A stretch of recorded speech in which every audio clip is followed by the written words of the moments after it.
Mountain Man found an obese Apache girl tied to a tree, with white man's trash painted on her dress. That's how the whisper will start in every saloon from the timberline to the valley floor. He thought it was just cruelty until he saw the look in her eyes. A look that said she was worth more than every gold bar in the railroad safe. Snow was falling, wind cutting like knives, but someone wanted her silenced before spring thaw. The army calls her a thief. The railroad calls her a problem. But out here, truth is buried under tracks, treaties, and men who'll do anything to own the river. He can teach her to survive the high country. But can he keep her alive when riders come in the night? And what will the town choose when it learns she holds the one thing that can save or doom the valley? When the church bell stops ringing and the hoofbeats fade, will they protect the girl or hand her back to the men who left her to die? In the snow? Your comments remind me that we're not alone in feeling deeply. If loyalty, second chances, and human dignity means something to you, then you're right where you belong. The fire crackled in Silas's stone hearth as he poured steaming coffee into 2 tin cups. His weathered hands trembled slightly, though not from the cold. The girl sat wrapped in his thickest blanket, her face illuminated by dancing flames that revealed fresh bruises. The paint still marred her dress, despite her attempts to scrub it away. Here. Silas kept his voice gentle as he offered her the cup. Drink slow. It's hot. She accepted with both hands, wincing as her frost-nipped fingers touched the warm metal. Her eyes stayed fixed on the fire, refusing to meet his gaze. Name's Silas Boone, he said, settling onto his 3-legged stool. Most folks just call Emmy Boone. He sipped his coffee, giving her space to respond or not. Nita, she whispered after a long moment. Her voice was hoarse, but carried a quiet strength. Silas nodded, studying her over the rim of his cup. Despite her injuries and the horror of being tied to that tree, she held herself with dignity. The defiance he'd seen in her eyes earlier hadn't dimmed. Them hands need tending, he said. Thought some salve might help with the frostbite. If you'll allow it. Nita pulled the blanket tighter, then gave a small nod. Silas rose slowly and retrieved a jar of pine-scented ointment from his medicine chest. He'd learned its making from an old Ute woman years back. When he'd first come to these mountains, the cabin fell silent except for the pop of burning pine logs as Silas gently applied the salve. Nita's hands were strong, with calluses that spoke of hard work. But they were young hands, too young for the cruelty she'd endured. Whoever done this ... Silas kept his voice level, though anger simmered beneath. They'll answer for it. No. Nita pulled her hands back sharply. Cannot tell. Would make worse. Worse than being left to freeze? Silas asked, but immediately regretted pushing when she turned away. Outside, the wind howled through the pines, driving snow against the cabin's sturdy logs. Silas had built this place 15 years ago, after Sarah died. He'd come to the high country to escape people and their complications. Now here he sat, drawn into something that seemed mighty complicated indeed. He stood and added another log to the fire. The girl needed warming through before he could even think about getting answers, though truth be told, he already had his suspicions. He'd heard talk in town about trouble brewing over grazing rights between the Apache and some of the newer ranchers. The paint on her dress told its own ugly story. You safe here, he said, returning to his stool. Long as you need. Nita's shoulders relaxed slightly at his words. She took a careful sip of coffee, then spoke softly. Why you help? The question caught him off guard. Silas stared into his cup, considering. Reckon a man's gotta live with himself, he said finally. Couldn't live with riding past someone in trouble, not again. Something in his tone made Nita look up, really look at him for the first time. Her dark eyes were keen, seeing more than he meant to show. You lose someone, she said. It wasn't a question. Silas's throat tightened. He hadn't spoken of Sarah in years, not even to himself. But something in the girl's direct gaze drew words from him. My wife. Fever took her. He cleared his throat. I was running cattle down valley. Got word too late. Missed saying goodbye. Been up here since. Nita nodded slowly, understanding in her expression. Grief walks with you still. Suppose it does? At that, Silas stood abruptly, uncomfortable with the turn of conversation. He checked the window, where snow still fell heavy. Storm set in proper now. Best you rest here tonight. Got some deer stew can heat up, if you're of a mind to eat. Much obliged, Nita said softly, using the frontier phrase with careful precision. Escola. Silas moved about the cabin, stirring the stew pot and adding herbs. He felt the weight of her watching him. There were questions that needed asking, answers that needed giving, but they could wait till morning. For now, it was enough that she was safe, warming by his fire instead of freezing in the forest. The wind moaned outside like a living thing, and Silas found himself grateful for company, though he'd long thought solitude was all he needed. Sometimes, he reckoned, help worked both ways. The pale dawnlight crept through the cabin's single window, casting long shadows across the rough-hewn floor. Silas stirred on his bedroll, his nose twitching at an unfamiliar scent. Bacon. Someone was cooking.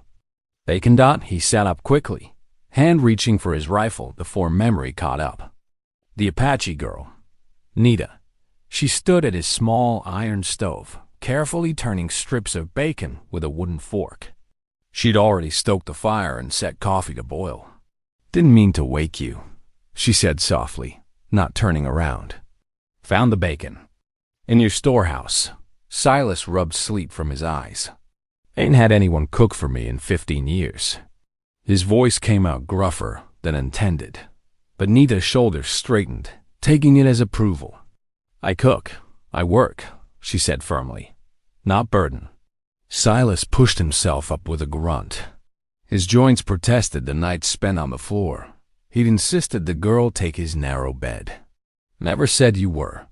He crossed to an old trunk beneath the window and pulled out some clothes. A wool shirt, heavy canvas pants, thick socks. All well warm, but warm. Here, these'll serve better than that dress. Nita accepted the bundle, fingers tracing the patches on the shirt. These were hers? Your wife's? No. Silas turned away, busying himself with pouring coffee. Belonged to my sister's boy. Before he grew too big for Emma. He didn't mention how the clothes had sat untouched for years. A reminder of family he'd pushed away along with everything else. Over breakfast, Silas studied his unexpected guest. In daylight, her bruises showed stark against her skin, but her movements were sure as she ate, watching him with those direct eyes. Soldiers might come, he said finally, from the fort. They patrol these mountains, and if someone reported, I know. Nita's voice was flat. She stood, gathering their plates. Need wood for fire. I help. Silas found himself chuckling an hour later, watching Nita struggle with his spare snowshoes. She'd strapped them on determined-like, but keeping her balance was another matter. Every few steps, she'd wobble, arms windmilling before catching herself. Takes practice, he called, steadying her as she nearly toppled into a drift. Took me near a month to get the hang of it when I first came up here. Her answering smile was quick, there and gone, but real. They worked together, gathering fallen branches from the deep snow. By the time they'd stacked enough wood to last several days, Nita moved more confidently on the snowshoes, though still far from graceful. The short winter day faded quickly. After a supper of venison stew, Nita sat cross-legged by the fire, mending. A tear in her dress with neat, even stitches. I hunt too, she said suddenly, her needle pausing. Small game, rabbit, grouse. Can set snares, 10 hides. Her voice carried both pride and something else, a desperate need to prove her worth. Reckon. That's useful skills. Silas tamped tobacco into his pipe, choosing his words carefully. But you don't need to prove nothing to me, girl. Nita's needle resumed its steady rhythm. As darkness pressed against the windows, she began to hum softly, an unfamiliar melody that made Silas think of wind through canyon walls and summer rain. On dusk, the pounding on the door shattered the peaceful moment. "Boone, open up, you old bear." Silas recognized Pete Miller's voice, accompanied by Amos Shaw's wheezing laugh. Local trappers, decent enough men usually, but loose-tongued after trading their furs for whiskey in town. He opened the door to find them stamping snow from their boots. Their friendly grins died when they spotted Nita. "Well now," Pete said slowly, "I heard talk in town about trouble with some Apache. Army's mighty interested in finding a certain girl. That so?" Silas kept his voice neutral, but shifted slightly, putting himself between the trappers and Nita. "Dangerous business, harboring runners." Amos scratched his graying beard. "Especially with that new lieutenant at the fort, eager to make a name for himself. Appreciate the warning." Silas's tone made it clear the conversation was over. "Nights. Getting cold." The trappers exchanged looks. "Your neck," Pete muttered. They clumped back into the darkness, their whispers carrying clear through the thin walls. When Silas turned from barring the door, Nita stood rigid by the fire. Gone was the girl who'd smiled over snowshoes. Her face had hardened into a mask, eyes dark with knowledge. "They'll come," she said simply. 3 days of heavy snow kept Silas and Nita confined to the cabin. The morning of the 4th day dawned clear and brittle cold. Silas was stacking firewood when he heard it, the distant crunch of hooves in snow. "Inside," he told Nita sharply. She nodded once and slipped through the cabin door. 3 riders emerged from the tree line, their blue uniforms stark against the white landscape. Army Patrol. The leader, a weathered sergeant with iron-gray hair, reined his horse to a stop. "Silas Boone?" The sergeant's breath frosted in the air. "I'm Sergeant Yates. We're looking for a young Apache female, spotted in this area. Dark dress, heavyset. Caught stealing supplies from the mission storehouse." Silas leaned against his woodpile, keeping his voice casual. "Been up here alone all winter, Sergeant. Storms made the trails mighty treacherous." Through the cabin's window, he glimpsed Nita standing motionless in the shadows. Her hands trembled slightly where they gripped her skirts, but her eyes never wavered from the scene outside. "Mind if we warm up a spell?" Yates dismounted with a creak of leather. "Been a long ride. Coffee's hot." Silas pushed open the cabin door, knowing refusal would only raise suspicion. The soldiers stomped snow from their boots before entering.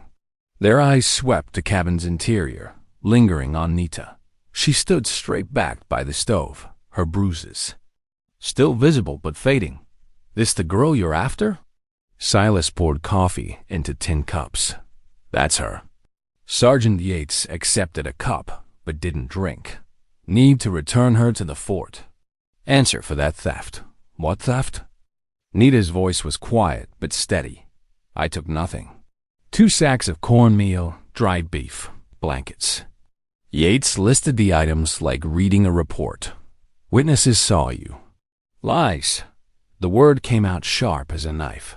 Silas studied the sergeant over his coffee cup. The man's expression was too bland, his manner too rehearsed. Something wasn't right.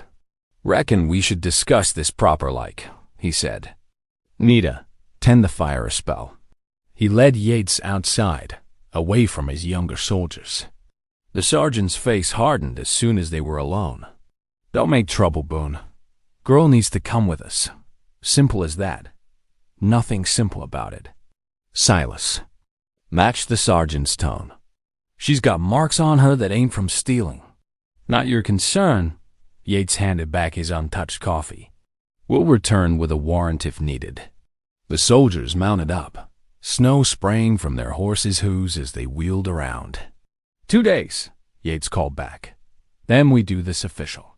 Silas waited until they disappeared into the trees before returning inside.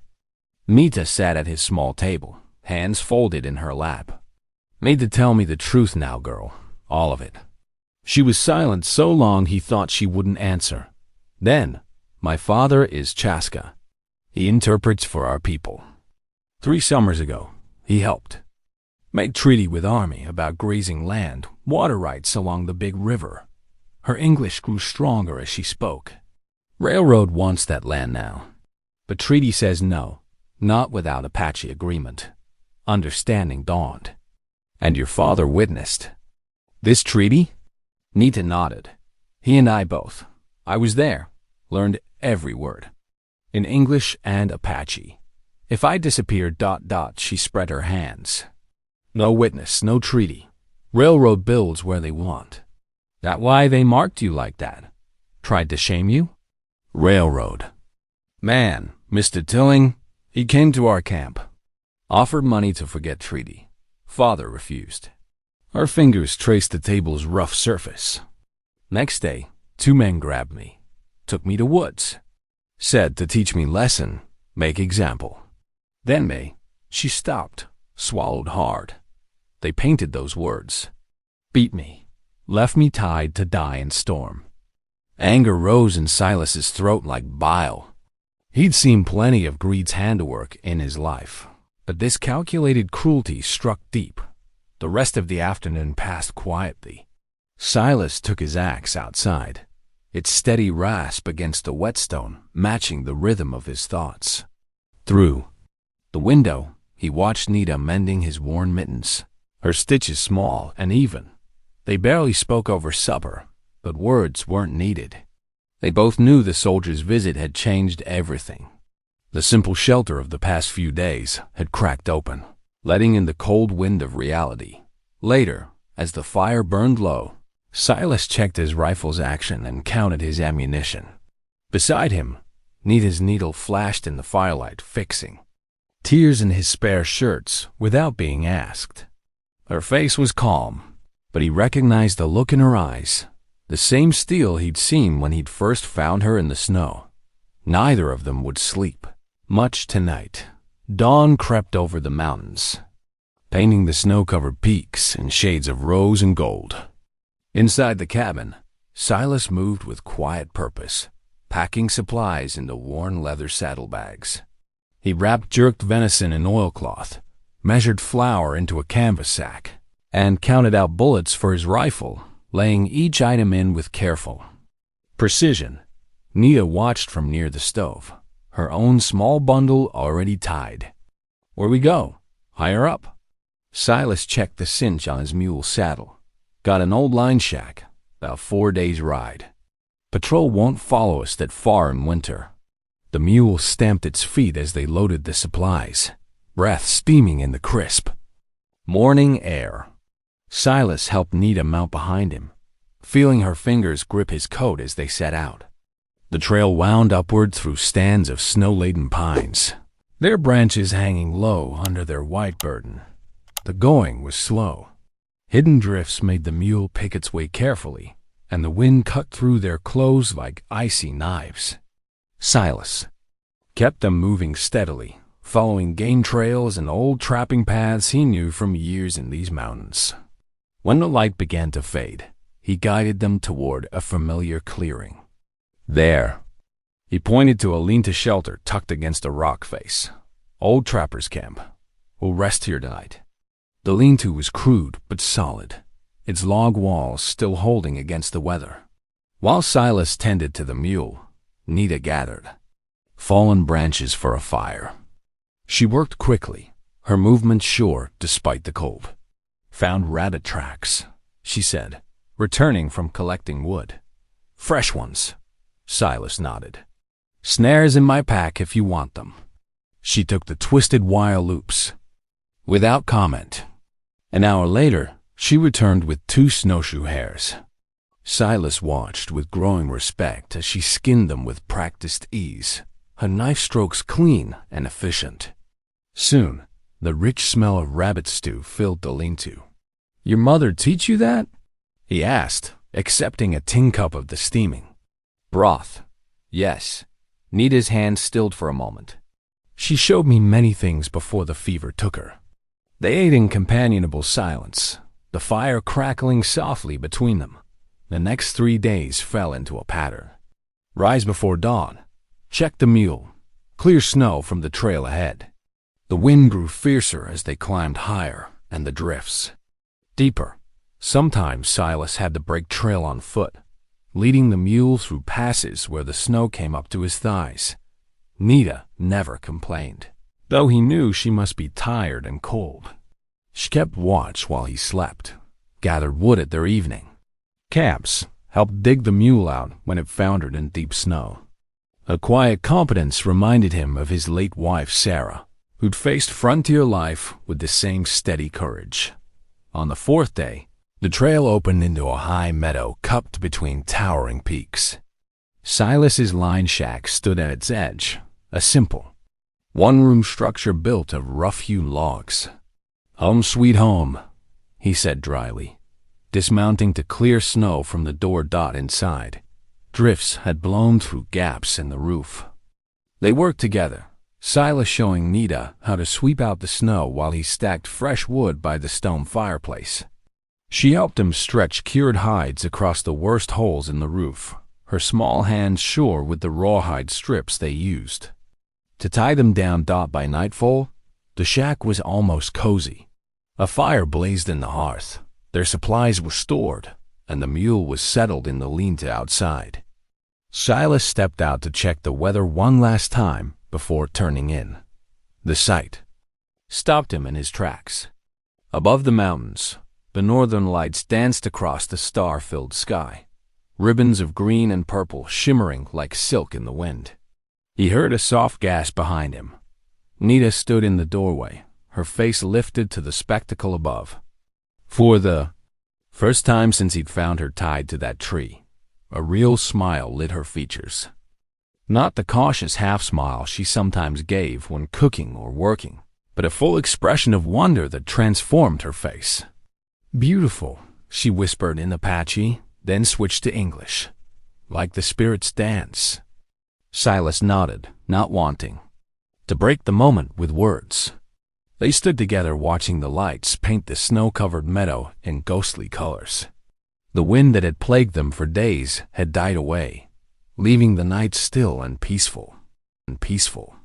Later, as they settled into their blankets on opposite sides of the fire, Silas noticed Nita was still smiling faintly as she drifted off to sleep. Something in his chest eased at the sight. Maybe they'd both found something they needed in this high, lonely place, if only for a while. The morning after the northern lights, life settled into a steady rhythm at the line shack. Nita discovered a half-frozen stream winding through pine trees nearby. Each dawn, she trudged through deep snow, with 2 wooden buckets, breaking through ice to draw fresh water. The cold made her fingers ache, but she never complained. Silas watched her determination with growing respect. One morning, as she stumbled again in the deep drifts, he decided it was time for proper lessons. "Here," he said, taking down an extra pair of snowshoes from their peg. "Let me show you how to walk in these proper-like." He demonstrated the rolling stride that kept the webbed shoes level, preventing them from catching and sending the wearer face first into the snow.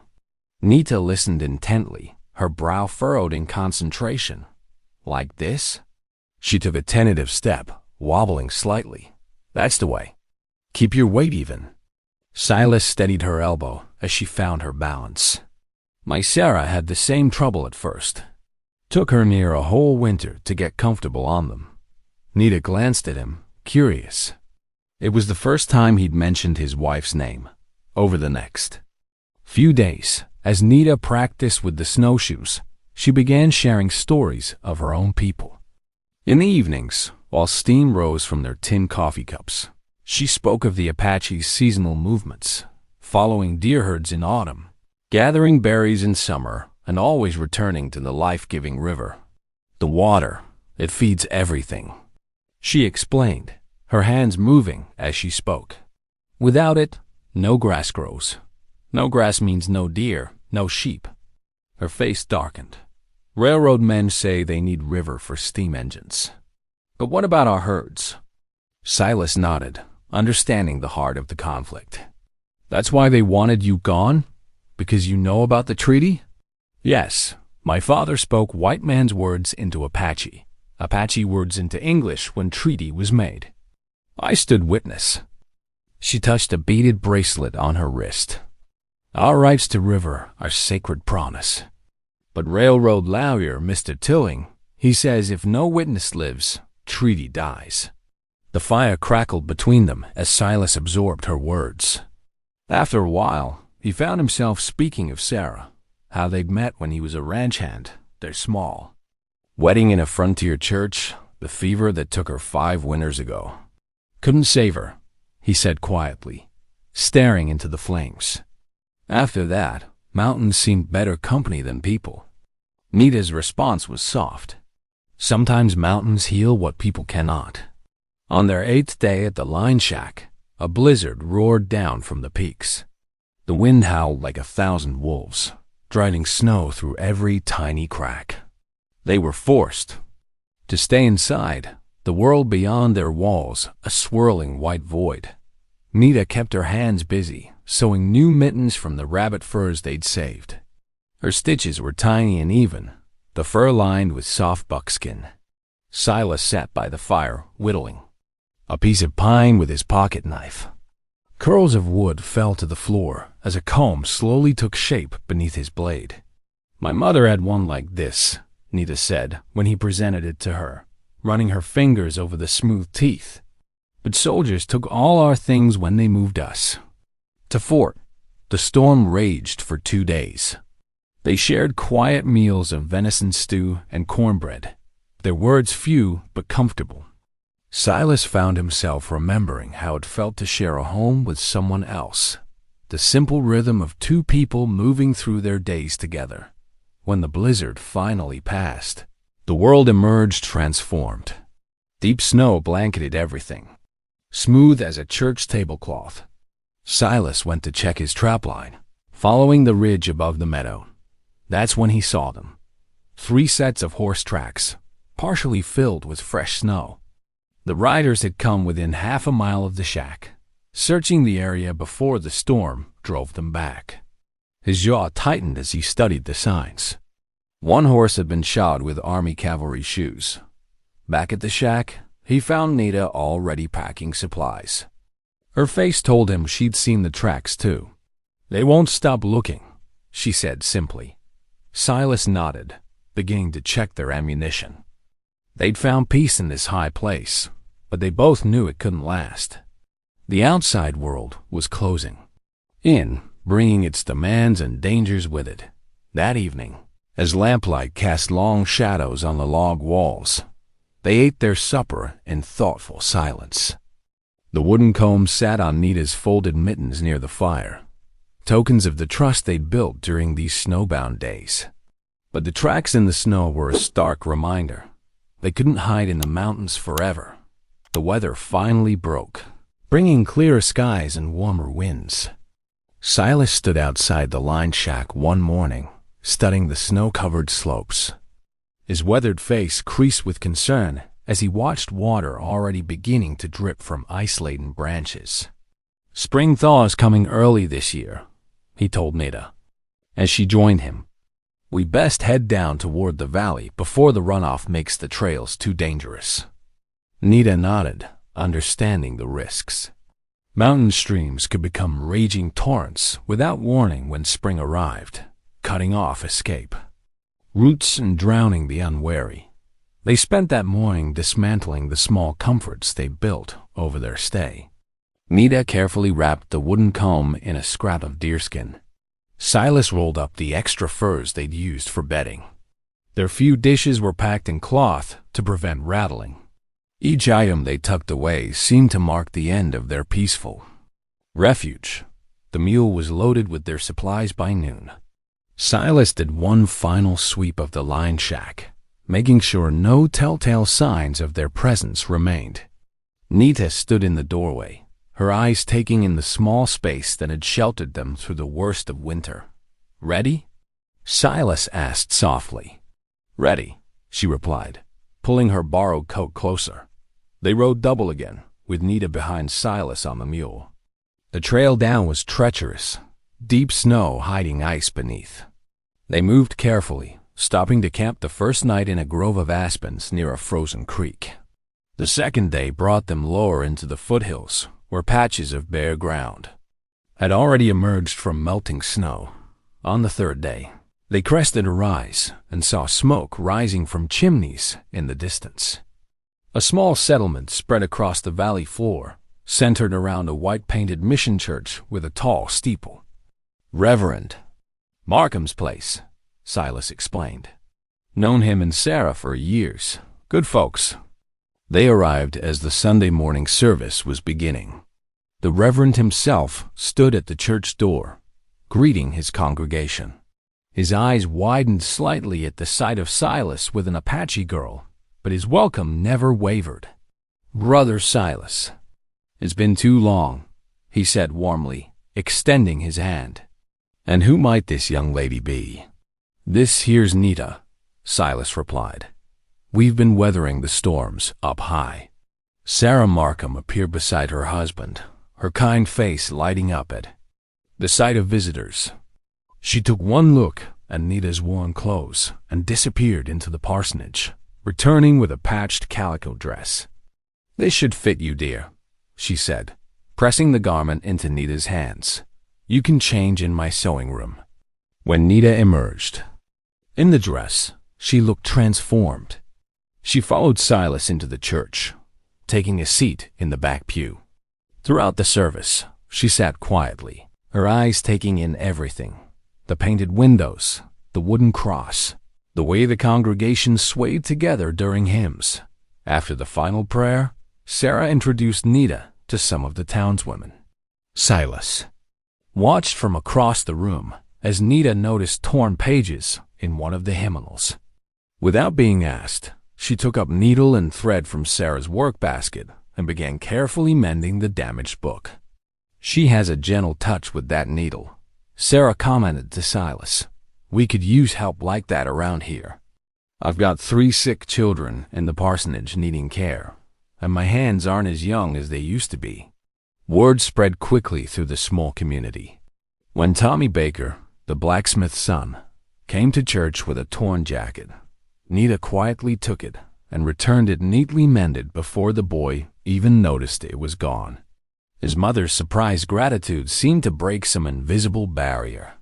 Silas observed these changes with growing amazement. The wariness in people's eyes when they first saw Nita was slowly being replaced by something else: acceptance, even appreciation. She moved among them with quiet dignity, letting her actions speak louder than words. Asterisk.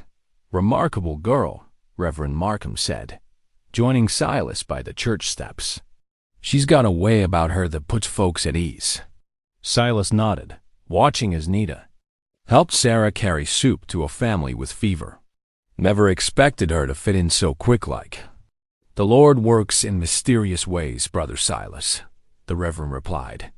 "Sometimes he sends us exactly what a community needs, even if we don't recognize it at first." The afternoon sun cast long shadows across the churchyard as townspeople lingered after service, sharing news and fellowship.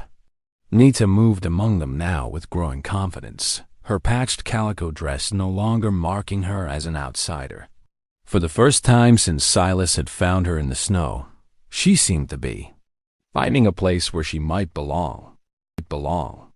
The following week brought a welcome change of pace.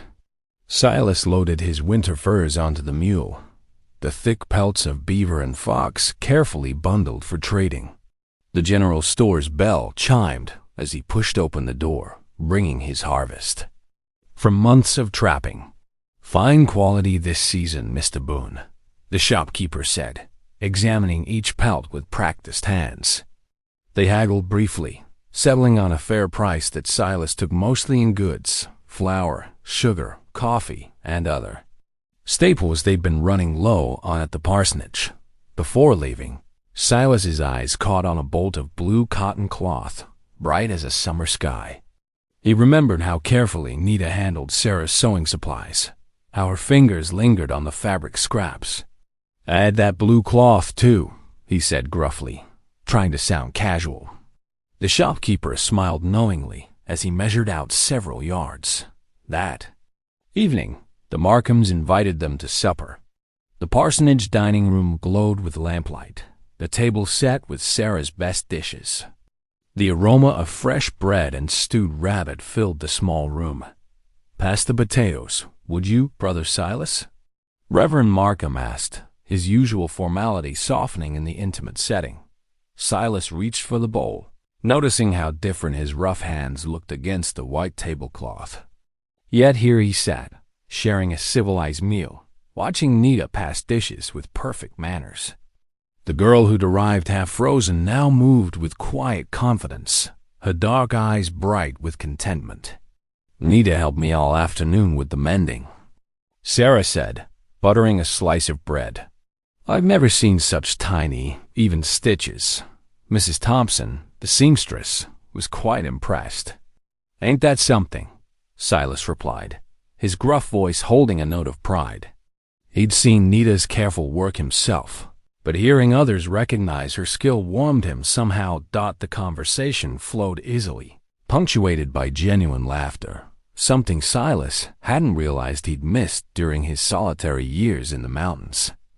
Even his usual guardedness melted as Sarah shared stories about the town's latest happenings, and Reverend Markham recalled humorous incidents from his early preaching days. After the dishes were cleared, Sarah turned to Nita. "Would you honor us with a song? I heard you humming that lovely tune while we worked today." Nita hesitated, then nodded. She closed her eyes and began to sing softly, a familiar hymn, but in Apache. Her clear voice filled the small room with haunting beauty. The melody of Amazing Grace was recognizable, but the foreign words carried their own power, speaking of grace and redemption in her native tongue.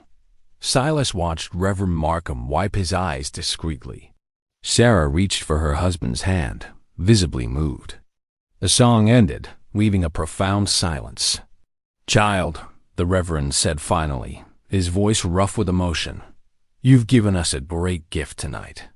The Lord's grace knows no boundaries of language or people." Silas found himself imagining possibilities he hadn't dared consider before. Nita could stay here, safe in the valley. Maybe apprentice with Mrs. Thompson, the seamstress. The town was already accepting her, seeing beyond their initial prejudices to recognize her worth. Later that evening, while Nita helped Sarah prepare tomorrow's bread dough, Silas stepped out for his evening smoke. The spring air carried a hint of warmth now, stars bright in the clear sky. As he lit his pipe, the telegraph office's light caught his attention. The operator was working late, which was unusual. Curious, Silas wandered closer, pipe smoke curling around him. Through the window, he could see young Billy Carson, the station clerk, in animated conversation with two other men. Railroad agents confirmed. Billy's voice carried faintly through the glass. Treaty meeting next month. Silas stepped closer, his stomach tightening. The men's voices dropped lower, but he caught fragments that chilled him. Girl has to be removed before then. Can't risk her testimony. Double quotes. Tilling single quotes us orders. Silas forced himself to keep walking casually, as if he'd heard nothing. But his hand shook slightly as he tamped out his pipe. Back at the parsonage, he retrieved his rifle from the mule's saddle, checking it was loaded before setting it near his bed. He didn't tell Nita about what he'd overheard. No need to shadow the piece she'd found here. But that night, sleep eluded him. He lay awake, listening to every creak and rustle, his thoughts churning. The railroad's reach was long, and Horace Telling's reputation for removing obstacles was well known. They'd found her once before, tied her to that tree in the snow. He wouldn't let that happen again. Through the thin wall, he could hear Nita's soft, regular breathing in the next room. She'd finally found a place where she could belong, where her skills were valued and her spirit respected. Silas tightened, his grip on the rifle beside him, determined to protect this fragile new beginning. 2 nights after the telegram arrived, clouds blotted out the stars, leaving the valley in darkness. Silas had ridden into town earlier that afternoon, worried about their dwindling ammunition supply. "I'll be back before midnight," he promised Nita, who was helping Sarah organize supplies for Sunday school. The parsonage sat quiet in the gathering. Gloom. Nita sat by lamplight, carefully stitching a torn hymnal while Sarah kneaded dough in the kitchen. A sudden pounding at the door made both women jump. "Miss Nita!" A voice called urgently. "Come quick, Silas Boone's been hurt at the trading post." Sarah wiped her hands on her apron, moving toward the door, but Nita reached it first. She yanked it open to find Deputy Morris standing there, his badge gleaming dully in the lamplight. "He's asking for you, miss," the deputy said, his face creased, with what looked like concern. "Took a bad fall from his horse." Nita grabbed her shawl, heart racing. She'd seen how stiffly Silas moved sometimes, how the winter cold made his old injuries ache. If he'd fallen... She stepped onto the porch, and strong hands seized her from both sides. Before she could scream, a cloth was shoved into her mouth. 2 men she didn't recognize bound her wrists with practiced speed while Deputy Morris watched, his earlier concern replaced by cold indifference. Sarah appeared in the doorway. "What are you?" Her words cut off in a gasp as she saw Nita being dragged toward a waiting wagon. "Go back inside, Mrs. Markham," Deputy Morris warned. "This is official business." But Sarah had already turned, running for her horse in the small barn. She'd seen the men's faces in the lamplight, not soldiers this time, but the kind of hard-eyed drifters the railroad hired for its dirty work. She knew where they were taking Nita and why the kidnappers threw Nita into the wagon bed like a sack of grain. The impact knocked the wind from her lungs. Through tear-blurred eyes, she saw Sarah mounting her horse bareback, gathering her skirts as she kicked the animal into a gallop toward town. The wagon lurched forward, wheels grinding against stones. Nita struggled against the ropes, but the knots held firm. The gag tasted of dust and fear. Above her, the moonless sky offered no light, no hope, but she refused to give up. Silas had saved her once. He would come. Sarah's horse thundered down the muddy road to the trading post, her heart pounding in rhythm with the hoofbeats. She found Silas examining ammunition boxes by lantern light. "They've taken her," Sarah gasped out. "Railroad men and..." "Deputy Morris, they said you were hurt to lure her out." Silas was already moving, his face terrible in the shadows. He threw himself onto his horse, checking his rifle was loaded. "Which way?" he demanded. "South road toward the old hanging tree." Sarah's voice broke. "God be with you, Silas." He spurred his horse into the darkness, following the fresh wagon ruts that cut deep into the mud. The night was pitch black, but Silas had spent decades reading trail sign. His horse's hooves struck sparks from stones as they galloped, eating.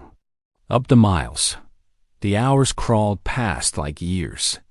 Silas's joints ached from the brutal pace, but he pushed on. He'd failed to protect his wife years ago when fever took her. He would not fail Nita. The first gray light of dawn crept over the hills, revealing the wagon's trail still cutting south. Silas reined in briefly, scanning the ground.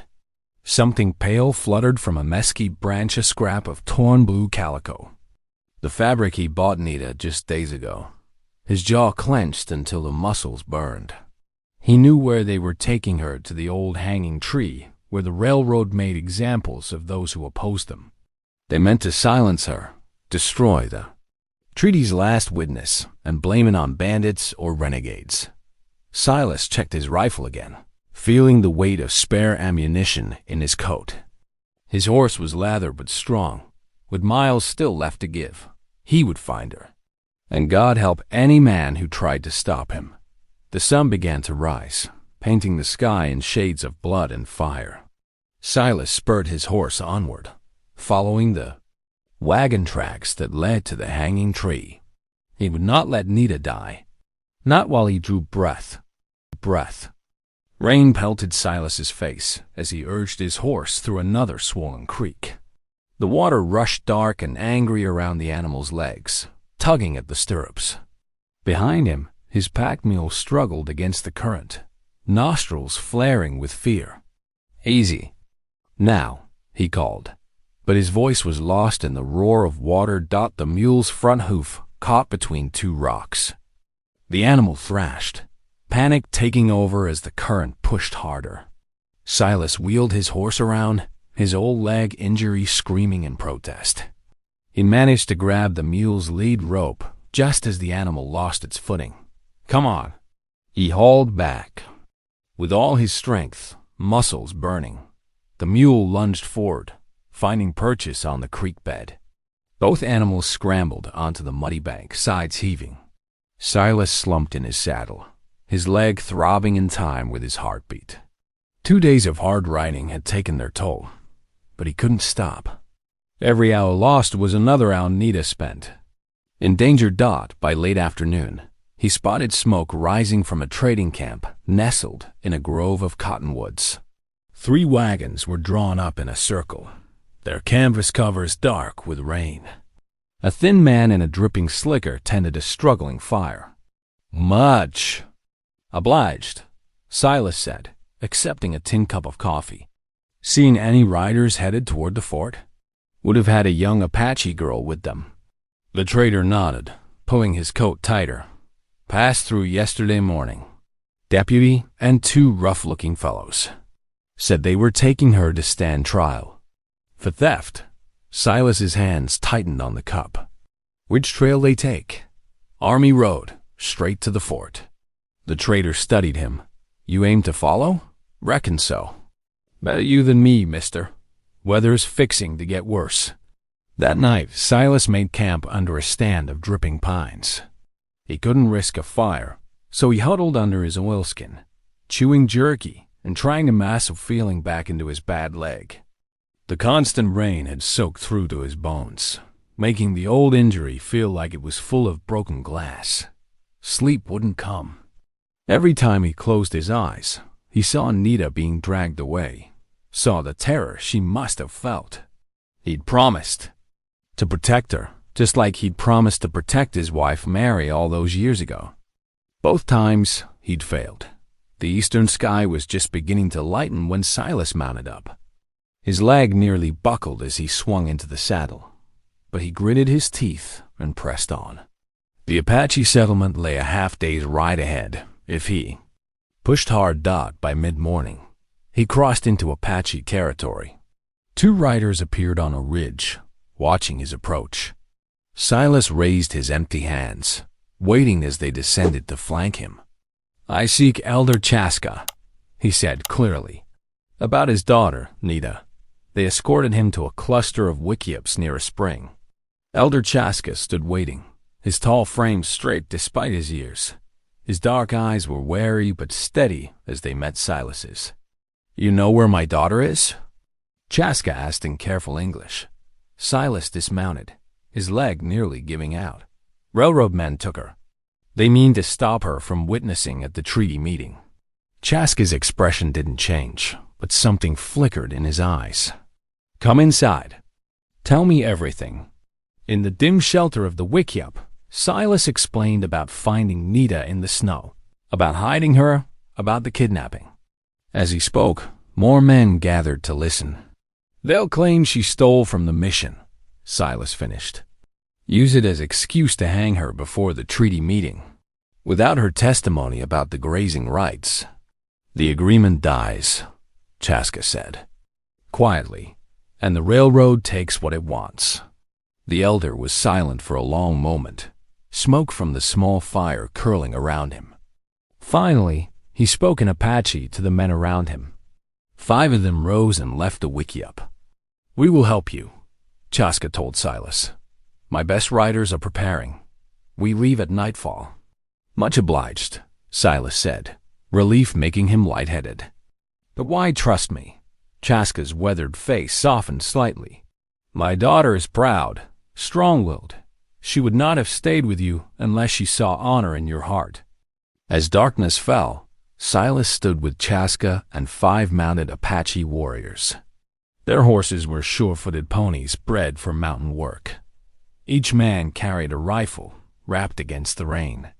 "The fort is 2 days' ride," Chaska said, swinging into his saddle. "We must reach it before the trial begins." Silas mounted his fresh horse, borrowed from the Apache. His legs still ached fiercely, but determination burned hotter than pain. Together, they rode into the rainy night, 7 shadows moving like spirits through the darkness. Behind them, thunder rolled across the mountains, and the rain continued to fall. Moonless darkness wrapped around Silas and the 6 Apache riders as they approached Fort Collins. Rain had given way to a damp mist that helped mask their movement. Torch flames danced along the wooden palisade walls, casting shifting shadows that made it hard for the sentries to see clearly. Silas's borrowed horse stood quiet beneath him, trained not to stamp or snort. His leg had stiffened during the 2-day ride, but he barely noticed the pain now. Beside him, Elder Chaska held up one hand, signaling them to wait. The elder's eyes tracked the movements of the guards above. Through the fog, Silas could make out 2 soldiers walking the wall. There. Boots made hollow sounds on the wooden planking as they passed. When they turned the corner, Chaska motioned the group forward. They dismounted at the rear of the fort where the stockade met a steep hillside. One of the Apache warriors produced a coiled rope with a hook. On his 3rd try, he caught it silently on the wall's top edge. Silas watched as 2 men climbed up first, vanishing over the top like smoke. Moments passed in tense silence. A soft whistle came from above. The signal. One by one, they scaled the wall. Silas's bad leg screamed in protest, but Elder Chaska steadied him at the top. They dropped down into the fort's muddy yard, pressing against the inner wall. "The guardhouse is there." Chaska pointed to a squat building with barred windows. A single lamp burned inside. "I was here many times, translating for the commander." Their small group moved through the shadows, avoiding the pools of torchlight. A sentry's footsteps approached. They froze as the soldier passed within 10 feet, his rifle cradled loosely in his arms. Only when his steps faded did they continue dot at the guardhouse door. 2 Apache warriors took up positions as lookouts. Silas eased the door open, wincing. At its slight creak, inside, oil lamps cast a dim yellow glow. Their light fell across a wooden desk, empty chairs, and 3 cells with iron bars dot in the furthest cell. A figure sat on a narrow cot. Nita's head was bowed, her hands folded in her lap. Even in the poor light, Silas could see bruises on her face and arms. His jaw clenched at the sight. "Nita," he whispered. She looked up, her eyes widening. Relief flooded her features as she recognized him and her father. She rose shakily from the cot. Before they could reach the cell door, bootsteps sounded on the wooden porch outside. The door swung open, revealing Captain Marshall with 4 soldiers behind him. Light from their lanterns filled the room. "Step away from the cell," the captain ordered, his hand moving to his pistol. More soldiers appeared in the doorway, rifles ready. Silas felt his stomach sink. They were trapped, but Elder Chaska stepped forward, his bearing regal despite his rain-soaked clothes. From beneath his coat, he drew out Nita's painted dress, the one she'd worn when Silas found her. The white paint still showed clearly, white man's trash. You speak of theft, Chaska said, his voice carrying authority despite its softness. But this tells a different story. Who ordered my daughter marked like an animal? Who had her tied to die in? The snow? The captain's eyes flickered to the dress, then away. Some of his men shifted uncomfortably. These are serious accusations, Marshall said carefully. There are witnesses. Chaska gestured to his warriors. We will speak of this at the treaty meeting, of how the army treats those who would testify about the river rights, of how a young woman was left to freeze rather than let her speak truth. Tension crackled in the small room. Silas watched the captain's face, ready to move if he went for his gun. But Marshall was no fool. He could see the political disaster unfolding, the scandal if word spread, the damage to army-tribe relations, the questions from his superiors. The captain's shoulders sagged slightly. The key's on the desk, he said quietly. One of the soldiers stepped forward, unlocking Nita's cell. She emerged with dignity, though Silas could see her hands trembling. She went straight to her father, who wrapped her in his coat. The treaty. Meeting is in 3 days, Marshall said. I expect you'll all be there. We will come, Chaska replied. And my daughter will speak of what she knows about the river and about this night. The soldiers parted, letting them pass. Outside, the mist had thickened, shrouding their escape. They retrieved their horses and left as silently as they'd come, taking the muddy road south toward Apache lands. Silas rode beside Nita, watching her straight-backed form in the darkness. Despite her bruises and exhaustion, she sat her horse. Proudly, the railroad men had tried to break her spirit, but they'd failed. Like the mountains themselves, she had endured.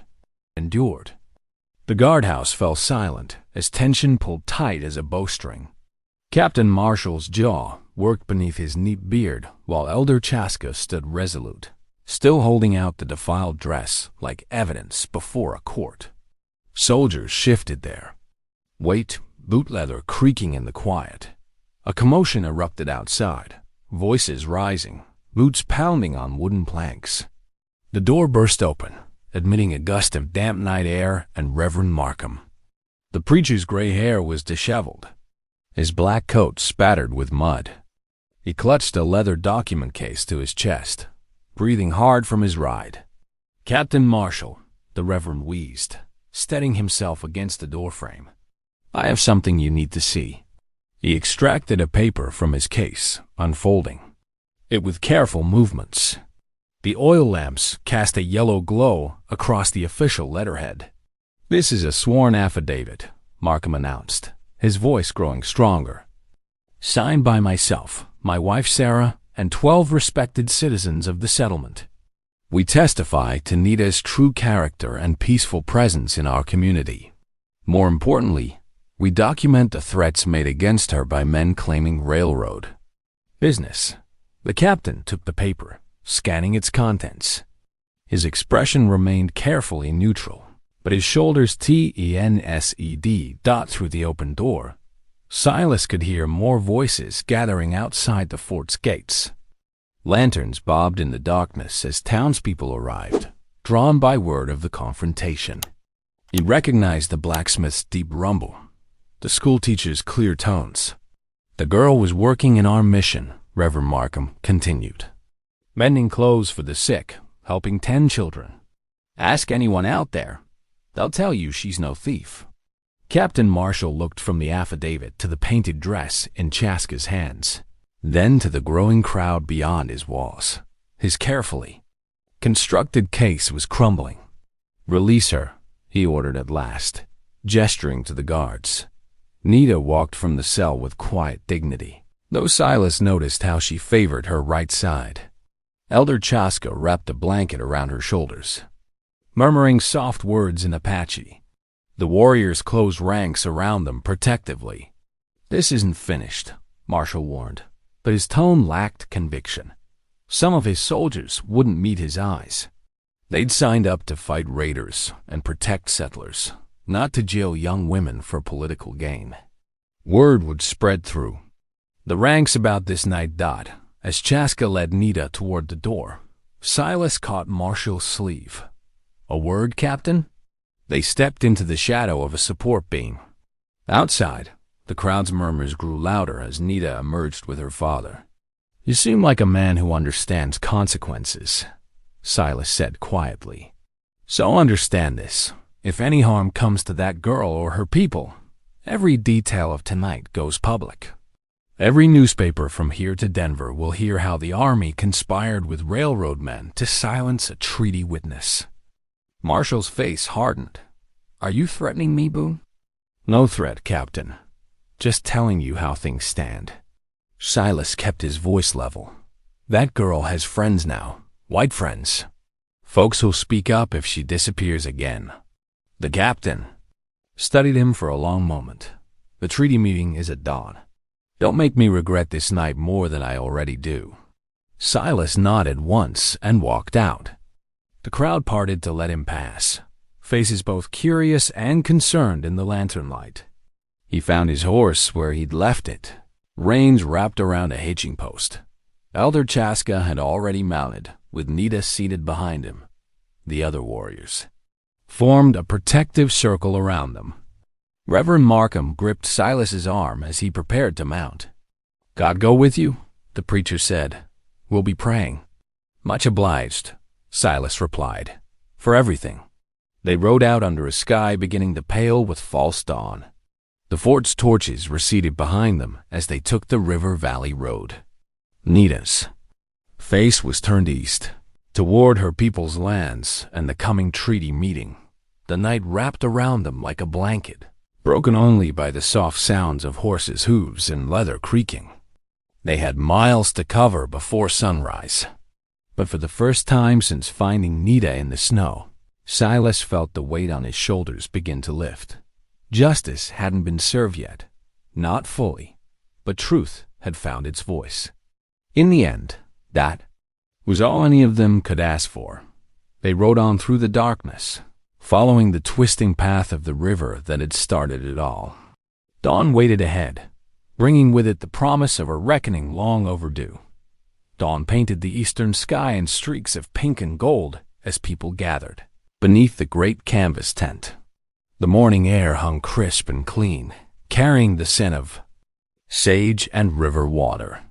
Apache families arrived on horseback, their children watching wide-eyed as townsfolk mingled with uniformed Army officers near rough-hewn tables. Silas stood at the tent's edge, his weathered hands gripping his hat brim. Beside him, Nita smoothed her freshly cleaned dress, borrowed from Sarah Markham. Her bruises had faded some, but her spine remained straight as a lodgepole pine. Elder Chaska waited nearby, his face impassive. Railroad lawyer Horace Tilling swept. In wearing an expensive Eastern suit, flanked by two assistants carrying leather document cases. His polished boots clicked against the wooden platform as he arranged papers with precise movements. The morning light caught his gold watch chain. As he checked the time, "Shall we begin?" Tilling's voice carried across the crowd. "We have much ground to cover regarding the proposed railway expansion." Captain Marshall nodded from his seat at the main table, where he represented the Army's interests. Other officials, the Indian agent, county recorder, and territorial representative, shuffled their papers. Tilling launched into a lengthy speech about progress and prosperity, his hands gesturing expansively. "The proposed route requires certain adjustments to existing arrangements," he said smoothly. "Minor matters of grazing access, water rights, purely administrative details." A murmur rippled through the Apache families. Elder Chaska's eyes narrowed. "Now, there have been claims of a prior agreement," Tilling continued, "but without proper documentation or qualified witnesses. I am a witness." Nita's clear voice cut through his words. All eyes turned toward her as she stepped forward, moving between Silas and her father. The morning sun caught her face, highlighting the fierce dignity in her expression. Tilling's practiced smile tightened. My dear girl, these are complex legal matters. Perhaps you misunderstand. I understand perfectly. Nita reached into her dress pocket and withdrew a folded paper, a copy of the original treaty her father had helped translate. My father spoke our people's words into English. I was there. I remember every promise made. She unfolded the document with careful movements. The crowd pressed closer, drawn by the quiet authority in her voice. Article 3, Section 2. She read, her English precise and steady. The White Mountain Apache people shall retain full rights to graze their horses and cattle on lands extending from Thunder Creek to the Three Sisters Peaks. Access to the river and its tributaries for livestock and camp use shall not be restricted. More. Murmurs rose from the crowd. Tilling's face darkened as he realized his careful plans were unraveling. Furthermore, Nita continued, no construction or development shall impede these designated routes without prior agreement from tribal leaders and appropriate compensation. She looked up from the paper, meeting Tilling's gaze. These words were witnessed by myself, my father, and the army captain who signed that day. The treaty is valid. Our rights remain. Captain Marshall cleared his throat. The young woman speaks truth. I've reviewed the original document in the fort's records. The grazing rights and water access were clearly established. Tilling's assistants shuffled nervously as their employer's face grew redder. This is irregular, he sputtered. A mere girl's testimony is supported by army records and multiple witnesses, Marshall cut in firmly. The treaty stands. The territorial representative nodded in agreement. The railway will need to adjust its proposed route to accommodate these prior legal agreements. Tilling's carefully constructed deal was crumbling before his eyes. His hands clenched into fists as he gathered his papers, shooting venomous. Look at Nita. But she stood unmoved, surrounded by her people's quiet pride. Silas watched her from the tent's edge, his heart swelling. The frightened girl he'd found in the snow had become a warrior in her own right, fighting with words instead of weapons. Elder Chaska stepped forward to place a hand on his daughter's shoulder. Together they faced the gathered officials as the territorial representative officially affirmed the treaty's validity. The Apache families broke into soft conversation, relief evident in their voices. Their grazing lands and water access were secure. The morning sun climbed higher, streaming through the canvas tent as the meeting continued. Railroad agents huddled in angry consultation while clerks recorded the proceedings. But Nita's victory had already been won. With quiet courage and unwavering truth, she had protected her people's rights and exposed those who would steal them. Silas caught her eye across the crowd and tipped his hat, a smile crinkling his weathered face. She returned it with a small nod, standing tall between the two worlds she had helped bridge that morning. Spring brought warmth to the valley as winter's grip loosened. Along the riverbank, new grass pushed through melting snow, and the water ran swift and clear. The Apache camp bustled with activity, lodges dotted along the silver ribbon of river that wound through the landscape. Inside a sun-warmed lodge, Nita sat cross-legged on woven mats, surrounded by children. Her nimble fingers guided small hands learning to push bone needles through soft deerskin. Like this, she demonstrated, her voice gentle. Small stitches make strong seams. The children watched with keen eyes, their own attempts growing neater. With practice, outside, near the drying racks where stretched hides caught the spring breeze, elder women nodded approvingly as Nita shared techniques she had learned. Her own hands moved steadily, scraping and preparing the hides for trade with the settlement. The familiar work brought peace after so much turmoil down by the river's edge. Silas and Elder Chaska stood knee-deep in the cold water, fishing nets. Ready, they worked in comfortable silence, broken only by brief exchanges about water depth and fish movement. Chaska's weathered face held a hint of approval as Silas demonstrated a method for securing the nets against the current. "The river gives good fish this season," Chaska observed, his words measured and thoughtful.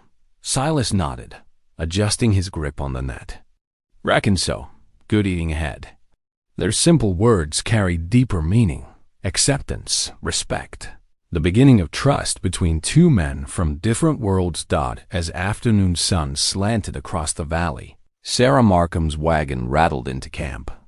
She climbed down, her arms full of bundles, thread, cloth, dried medicines, and letters from townsfolk. Her face brightened at the sight of Nita. "The whole town's talking about you," Sarah said, embracing the young woman. "How brave you were at the meeting. Even old Mrs. Peterson, who never has a kind word for anyone, said you showed real courage." Nita ducked her head, but pride showed in her smile. She helped Sarah unload the wagon, sorting supplies while children darted around their feet. Later, as evening painted the sky in deep purples and oranges, Nita found Silas sitting by his small fire at the camp's edge. She settled beside him, watching sparks rise toward emerging stars. "Thank you," she said softly, "Big Brother of the Mountains." The kinship term held special weight in her native tongue. Silas shifted, uncomfortable with sentiment. His rough hands twisted a piece of grass as he stared into the flames. Finally, he cleared his throat. "Proud of you, girl," he managed, the words gruff but sincere. Below them, the river flowed silver in the gathering dusk, its waters singing of renewal as spring awakened the land. New grass bent in the evening breeze, and somewhere in the darkness, a coyote called to welcome the night. Winter returned to the Colorado high country, painting the mountains white once more.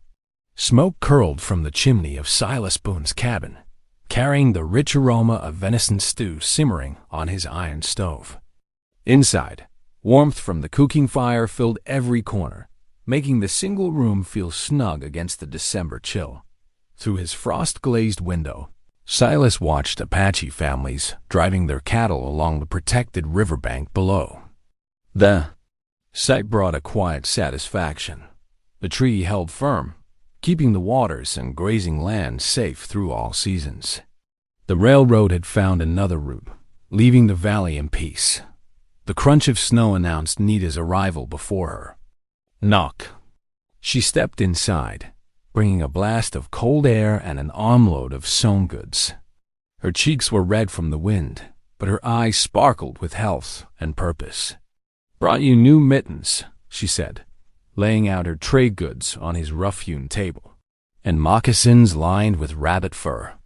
Her sewing had grown even finer over the months, earning good prices at the settlement's general store.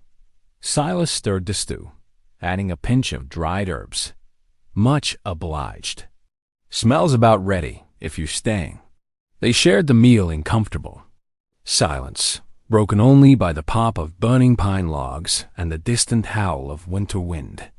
Afterward, Nita settled by the fire with his old coat in her lap, her needle flashing as she mended a torn sleeve dot. The familiar routine brought Silas's mind back to that snowy morning nearly a year ago when he'd found her tied to that pine tree. His jaw tightened at the memory of the paint, the rope burns, the defiance in her eyes. Back then, he'd acted on instinct, cutting her loose because it was right. He hadn't known his simple act of mercy would ripple out to change so many lives. Hers, his, the valley's future. Now, watching her work by firelight, Silas felt the weight of that change. His cabin was no longer a hermit's refuge, but a waypoint between two worlds. The loneliness that had driven him to the mountains had eased, replaced by something better, the quiet certainty of family chosen by the heart. Outside, wind sang. Through snow-laden pines, a wild and ancient lullaby. But inside, the warmth went deeper than the dancing flames. It lived in the peace of knowing that one act of courage could turn the tide of hatred, that mercy could carve new paths through the hardest hearts. Like the river below, Life had found its proper course. At last, Doc. Thanks for tuning in. These stories remind us that life is more than headlines. It's about hard lines. Subscribe if you want more moments that make you pause, feel, and reflect.